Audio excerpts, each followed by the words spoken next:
Secara khusus saya mengajak kita untuk membaca di dalam Mazmur pasal atau nomor 106. Seluruh ayat ada 48 ayat di pasal 106, tetapi saya membaca sebagian-sebagian, tetapi nanti kita akan melihat keseluruhan daripada pasal ini atau di bagian yang kita tekankan. Sekali lagi Mazmur 106 saya membaca beberapa ayat dan Bapak Ibu dapat mengikutinya. Sekarang kita membaca ayat 1 dan 2, kemudian ayat 7 dan ayat 21 sampai 28. Demikian firman Tuhan, dengan perikop di atas kasih setia Allah dan ketegaran hati Israel. Firman Tuhan, haleluya, bersyukurlah kepada Tuhan sebab ia baik, bahwasanya untuk selama-lamanya kasih setianya. Siapakah yang dapat memberitahukan keperkasaan Tuhan, memperdengarkan segala pujian kepadanya? Ayat 7, nenek moyang kami di Mesir tidak mengerti perbuatanmu yang ajaib. Tidak ingat kasih besarnya, kasih setiamu, tetapi mereka memberontak terhadap yang maha tinggi di tepi laut, tepi Rau. Namun diselamatkannya mereka oleh karena namanya untuk memperkenalkan keperkasaannya. Kemudian ayat 21 Bapak Ibu, silakan mengikutinya.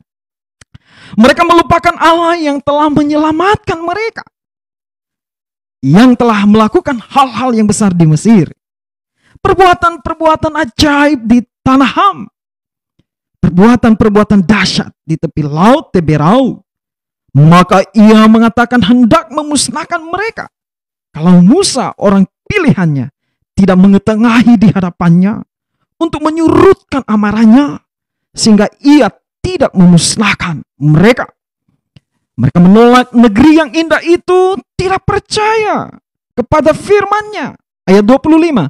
Mereka menggerutu di kemahnya dan tidak mendengarkan suara Tuhan.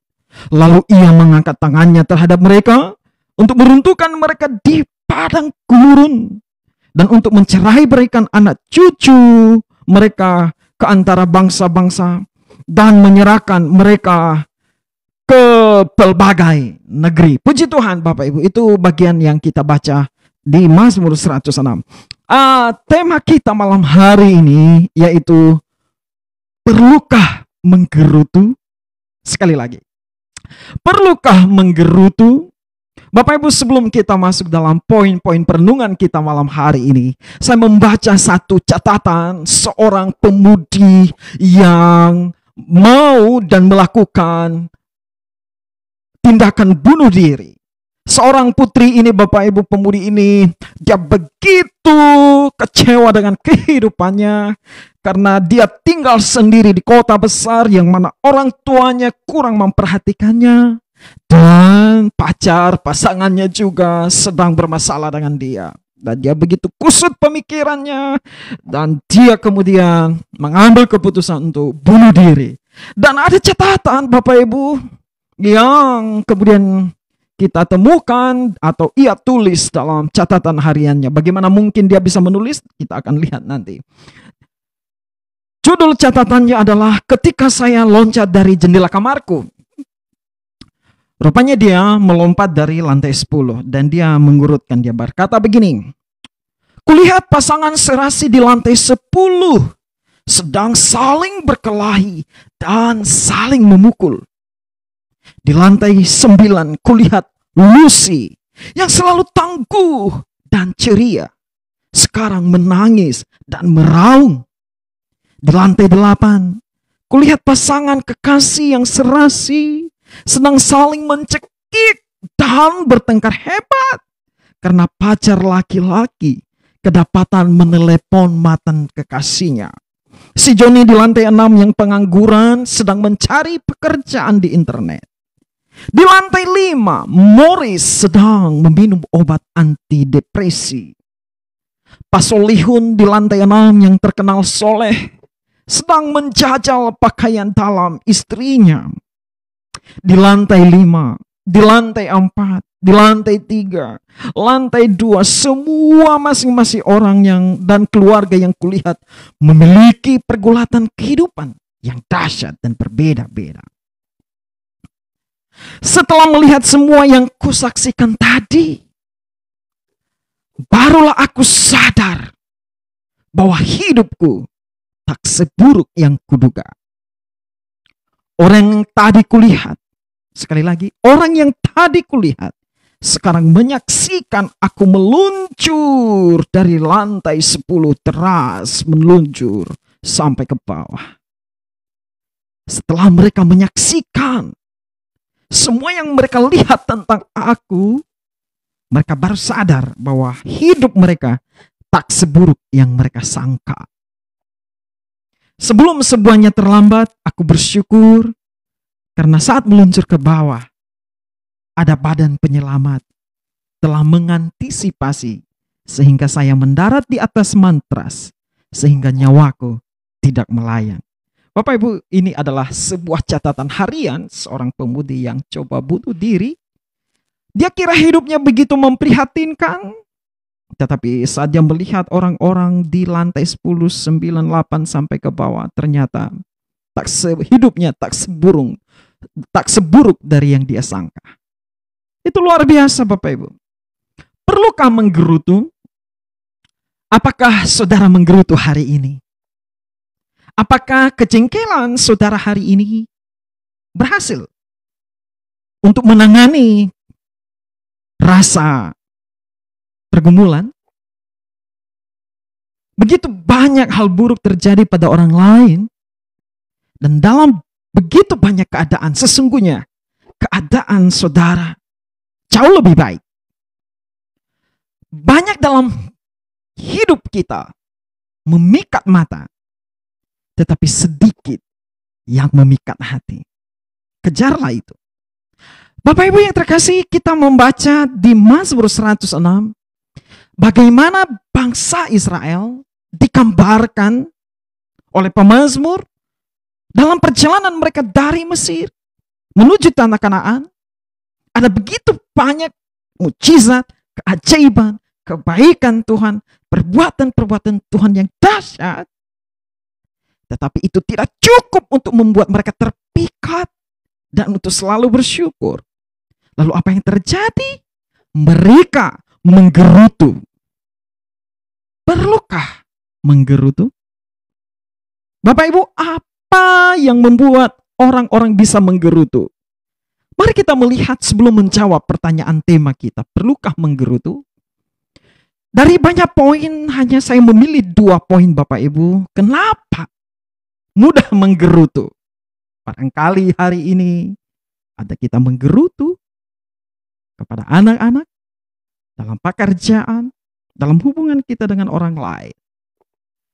Alasan pertama kenapa mudah menggerutu Bapak Ibu, yaitu sikap mudah melupakan belas kasihan Tuhan. Itu di dalam ayat 13. Bapak Ibu, saya membaca untuk kita semua.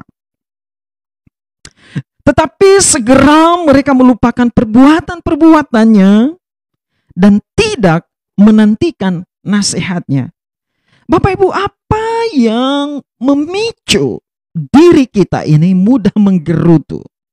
Jikalau melihat dari bangsa Israel, Bapak Ibu yang terkasih dalam Tuhan Yesus Kristus, maka pemazmur mengungkapkan bahwa mereka mudah melupakan kasih Tuhan.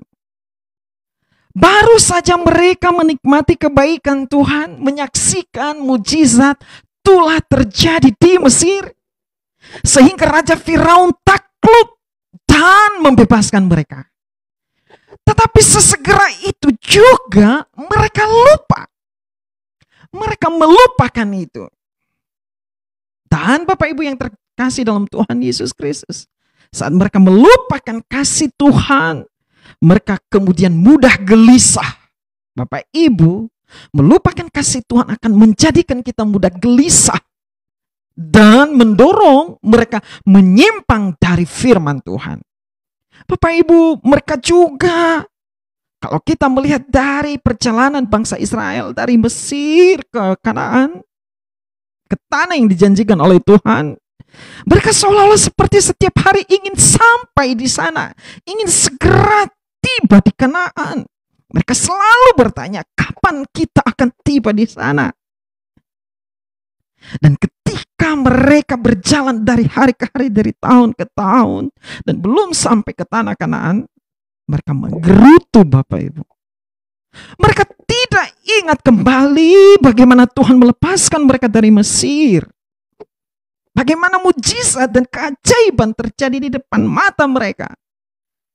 Sekarang mereka sudah lupa. Mereka mau mengejar tiba di sana. Tetapi hati mereka gelisah. Dan terjadilah penyimpangan. Bapak Ibu, barangkali juga kita bertanya-tanya di saat ini ya. Kapan COVID ini selesai? Ya. Kapan selesai? Kapan berakhir? Bapak Ibu, seolah-olah masalah utama hari ini adalah hanya COVID saja. Benarkah demikian? Hanyakah COVID yang menjadi persoalan masalah hari ini Bapak Ibu? Ataukah itu satu-satunya sumber masalahkah? Mungkin bukan. Kalau Bapak Ibu misalnya coba cermati. Sebelum COVID banyak juga pergumulan bukan? Setelah ada COVID juga sama bukan? Jadi mungkinkah kita menggerutu untuk situasi ini? Kembali kepada cerita bangsa Israel Bapak Ibu. Mereka melupakan Allah yang telah melakukan hal-hal besar. Sebagaimana diceritakan di dalam ayat-ayat di dalam 21. Di sana dikatakan bahwa Allah melakukan perbuatan besar di tanah Mesir, di Ham, di mana lagi? Di tepi laut Teberau. Tuhan sudah menunjukkan kuasanya. Mengatasi ketidakmampuan Israel menghadapi Mesir, Firaun. Tuhan menyatakan mujizatnya kepada mereka. Anehnya, mereka lupa itu. Harusnya mereka ingat itu sebagai tanda mujizat yang sudah mereka saksikan sendiri. Mujizat Bapak Ibu. Mujizat dari Tuhan. Bapak Ibu pernah lihat mujizat? Bagaimana reaksi kita saat melihat mujizat?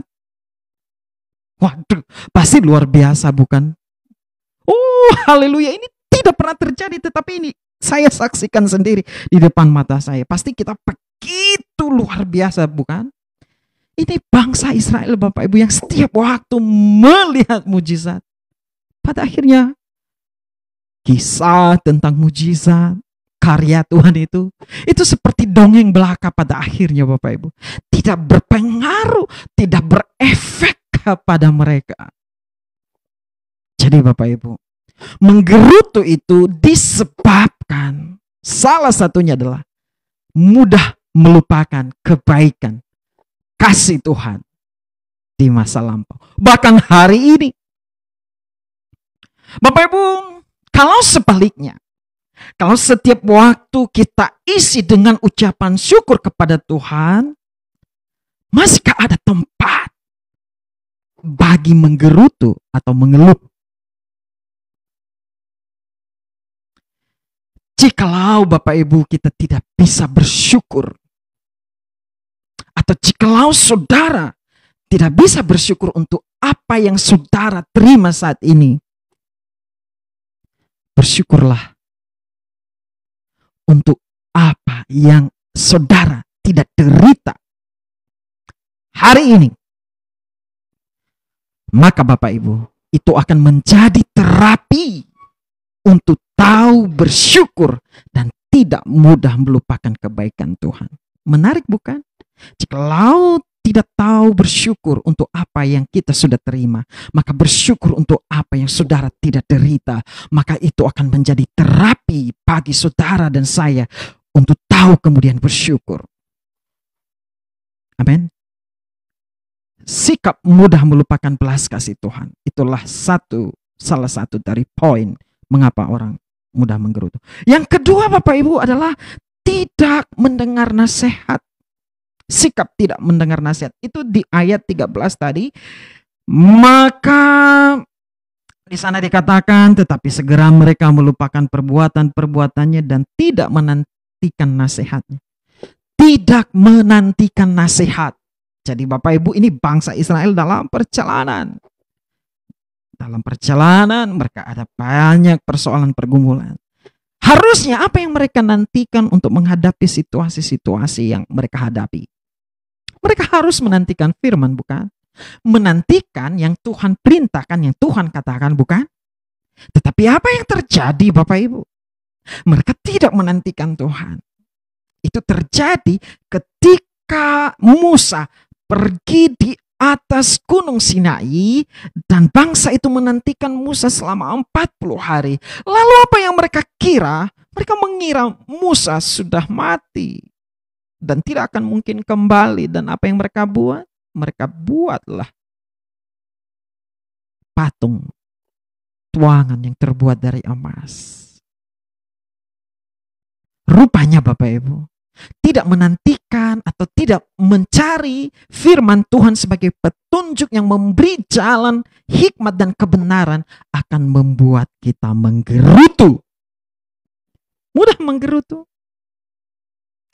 Lalu tidak percaya kepada firman itu adalah sebagai akibat kalau kita tidak mendengar nasihat firman. Tidak mendengar suara Tuhan. Orang yang tidak menantikan nasihat Tuhan akan diserahkan pada nafsu dan berjalan berdasarkan hikmat sendiri.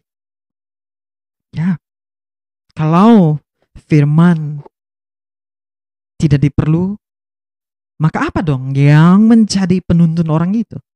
Pasti hikmat dan kebenarannya sendiri, bukan? Lalu apa akibat-akibatnya kalau kemudian berjalan dengan diri sendiri, hikmat sendiri, dan bukan kepada firman Tuhan bersandar? Ya, dipenuhi nafsu kedagingan. Perhatikanlah bangsa Israel. Mereka diberi makan setiap waktu oleh Tuhan, dipelihara. Tetapi coba perhatikan bagaimana mereka mencobai Tuhan, dikatakan oleh pemazmur dan juga ditulis dalam kisah sejarah. Mereka menginginkan daging Bapak Ibu. Ya, mereka sudah bosan dengan roti dari surga itu, yang disebut dengan mana. Dan sekarang mereka meminta daging. Dan saat dikasih daging Bapak Ibu, itu bukan mereka ambil seperlunya. Itu selahap dan serakusnya. Semaruknya Bapak Ibu. Dan akibatnya mereka mati terbunuh, tewas oleh karena kegeraman murka Allah kepada mereka. Bapak Ibu, perhatikanlah betapa serakahnya mereka. Bukankah mereka punya kawanan kambing domba yang mereka bawa dari tanah Mesir dan selalu mereka pelihara tentunya di perjalanan, bukan? Mereka tidak sembelih itu untuk memakan daging, tetapi sekarang mereka menuntun kepada Tuhan. Bapak Ibu, kadang-kadang ada sikap seperti itu juga dalam diri kita, bukan? Allah sudah memberi pemeliharaan, Allah sudah menyatakan kasihnya, tapi masih kurang dari kita. Kita terus menuntut, terus menuntut. Kita lupa apa yang sudah Tuhan taruh di tangan. Dan itu cukup untuk memeliharakan kita hari ini.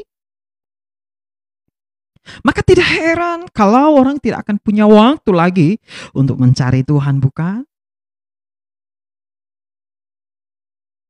Bapak Ibu yang terkasih dalam Tuhan Yesus Kristus.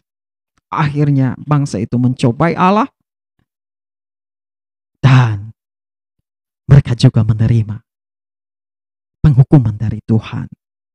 Bapak Ibu, itulah kira-kira kenapa seseorang bisa menggerutu, lupa akan kebaikan Tuhan, kemudian tidak menantikan nasihat Tuhan menghadapi situasi yang terjadi. Bapak Ibu, ini saya tidak hanya berbicara dalam konteks COVID. COVID ini barulah beberapa bulan di hidup kita, tetapi ada banyak, maksud saya, pergumulan-pergumulan hidup kita yang kita temui setiap waktu dari tahun ke tahun. Tetapi sekarang yang kita perlukan adalah hikmat dari Tuhan, nasihat firman Tuhan. Kejarlah itu. Bapak Ibu, pertama, mudah melupakan kebaikan Tuhan. Kemudian tidak menantikan nasihat dari Tuhan, membuat kita mudah menggerutu. Lalu bagaimana seharusnya Bapak Ibu kita menjalani kehidupan kita ini, tentu jangan menggerutu.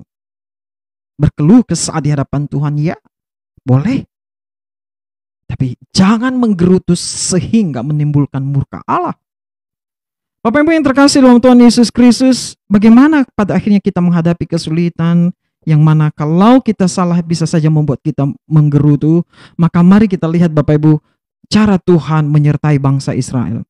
Di dalam Yesaya 43 ayat 1 sampai 3 di sana dikatakan, tetapi sekarang beginilah firman Tuhan yang menciptakan engkau hai Yakub, yang membentuk engkau hai Israel, janganlah takut sebab aku telah menebus engkau, aku telah memanggil engkau dengan namamu, engkau itu kepunyaanku. Apabila engkau menyeberang melalui air, aku akan menyertai engkau, atau melalui sungai-sungai, engkau tidak akan dihanyutkan. Apabila engkau berjalan melalui api, engkau tidak akan dihanguskan, dan nyala api tidak akan membakar engkau. Sebab akulah Tuhan Allahmu yang Maha Kudus, Allah Israel, juru selamatmu. Aku menebus engkau dengan Mesir dan memberikan Ethiopia dan Sheba sebagai gantimu. Perhatikan Bapak Ibu, bahwa penyertaan Tuhan di dalam diri, di dalam kehidupan kita itu berjalan setapak demi setapak.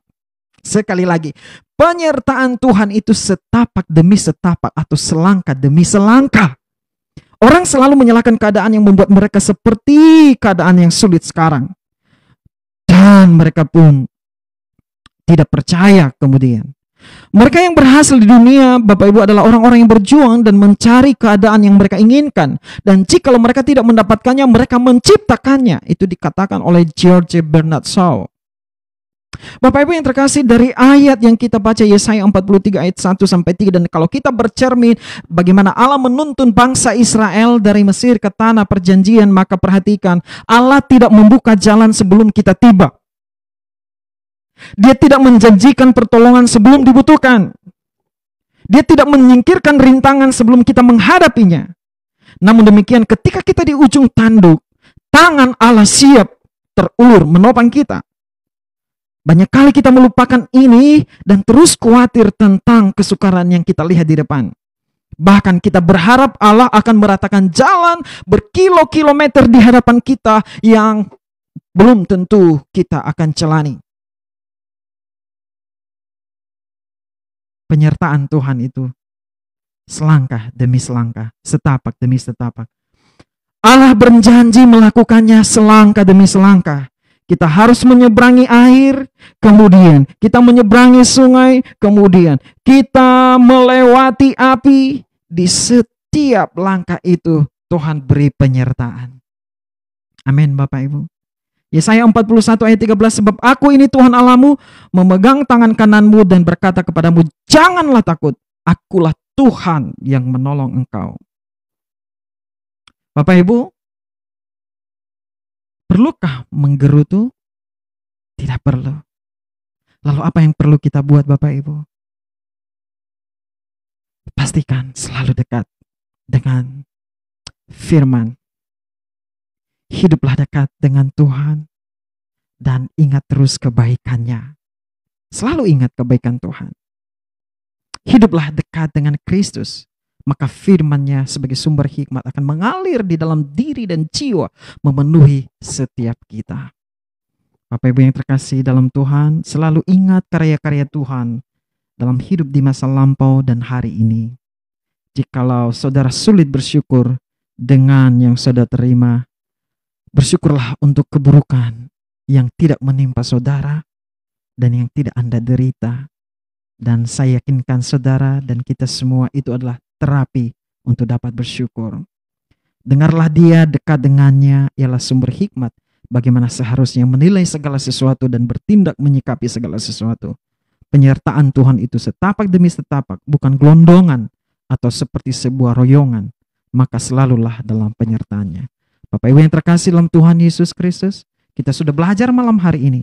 Apakah perlu menggerutu? Tidak perlu. Kenapa orang mudah menggerutu? Tidak ingat kebaikan Tuhan. Jadi bagaimana mengantisipasinya? Selalu ingat kebaikan Tuhan. Orang mudah menggerutu karena tidak menanti nasihat dari Tuhan. Bagaimana mengantisipasinya? Dekatlah dengan firman Tuhan. Dan ingat untuk menyikapi seluruh keadaan hidup kita. Untuk mengetahui tentang bagaimana cara penyertaan Tuhan bekerja Perhatikan, itu setapak demi setapak, selangkah demi selangkah. Maka Bapak Ibu, mari kita maju, melangkah, terus melangkah, terus melangkah, menapaki jalan di depan, dan lihatlah penyertaan Tuhan bersama dengan kita. Sehingga kita penuh syukur, bukan menggerutu, dan kita penuh berkat, bukan hukum atau murka Allah menimpa kita. Terlebih bahwa di dalam Yesus Kristus Allah telah mengasihi kita yang kasih yang kekal. Maka itu cukup menjadi jaminan, pegangan bagi kita tentang kasih-Nya yang tak pernah lekang oleh waktu dalam setiap masa, setiap zaman, apapun situasi kita. Puji Tuhan Bapak Ibu yang terkasih dalam Tuhan Yesus Kristus, itulah renungan kita malam hari ini. Dan puji kepada Tuhan, kiranya kita selalu menjadi orang-orang yang tidak menggerutu senantiasa, tetapi sebaliknya selalu bersyukur kepada